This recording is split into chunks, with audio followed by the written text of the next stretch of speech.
Buongiorno e ben ritrovati con una nuova edizione del TG Flash di New Sicilia.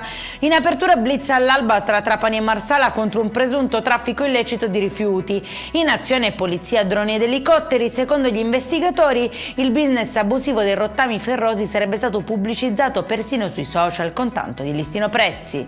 Maxi confisca della DIA di Catania al boss Salvatore Giuliano, sequestrati beni per circa 3 milioni di euro tra società agricole, immobili, terreni e conti correnti. Secondo quanto emerso, il clan operava tra il siracusano e il catanese con legami storici con la cosca Cappello. La Cassazione ha confermato la condanna a 3 anni di reclusione per il sacerdote Giuseppe Rugolo, accusato di violenza sessuale su minori. Rinviata invece all'8 ottobre l'udienza che vede imputati un vescovo e il vicario giudiziario per falsa testimonianza.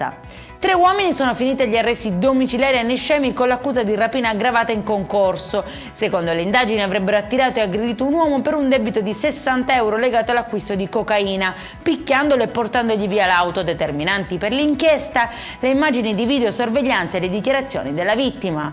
E in chiusura maxi sequestro a Palermo contro la vendita online di gadget contraffatti dell'Inter destinati ai festeggiamenti per lo scudetto.